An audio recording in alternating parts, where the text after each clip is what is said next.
ગોધરામાં દશામાની શુભયાત્રા નીકળી 10 દિવસ અતિથ્ય બાદ સાગર તળાવમાં વિસર્જન કરાયા। ગોધરા શહેર અષાઢી અમાસ દિવસથી શરૂ થયેલા દશામાના વ્રતનો સમાપન થયો। 10 દિવસ સુધી બહેનો નકોરડા ઉપવાસ કરી દશામાની આરાધના અને પૂજાપાઠ કર્યા હતા। આજે દશામાના 10 દિવસ પૂર્ણ થતા ગોધરા શહેરમાં શોભાયાત્રા નીકળી હતી અને ઢોલ નગારા ડીજે સથવારે દશામાનો વરઘોડો નીકળ્યો હતો। આખા નગરમાં દશામાના જયઘોષ સાથે શહેર ગુંજી ઉઠ્યું હતું। સમગ્ર શહેરમાં ભક્તિમય વાતાવરણમાં તરબોળ બન્યું હતું। શુભયાત્રા ગોધરા શહેરના ભુરાવા 4 રસ્તા, ખાડી ફળિયા, પાવર હાઉસ, વાલ્મીકી વાઉસ, રાણા સોસાયટી, ડબગરવાસ વિસ્તારમાંથી નીકળી હતી।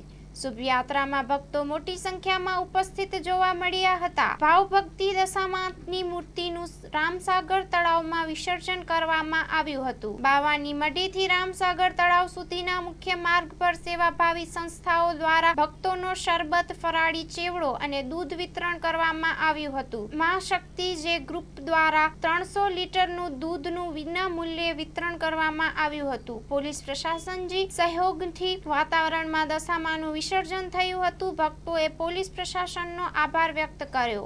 Story report by Chaman Rajput, Godhra. દાડમના રેસ્ટ પીરિયડની બેસ્ટ માવજત ટ્રાઇકોમિલ, ફોસ્ફોમાઇસિલ અને ડોક્ટર માઇસિલ। શક્તિશાળી બેક્ટેરિયા, એક્ટિવ કાર્બન, માઇસિલિયા અને બધા જ પોષક તત્વોથી ભરપૂર ટ્રાઇકોમિલના ઉપયોગથી દાડમના પાકને મળશે સમતોલ ખોરાક।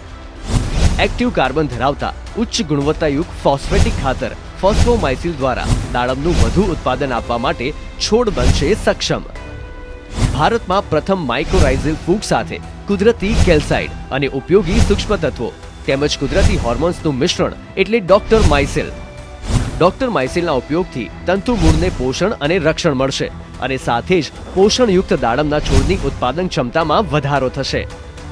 દાડમની ખેતીને બનાવો દમદાર, રેસ્ટ પીરિયડમાં પોષણ આપો જોરદાર।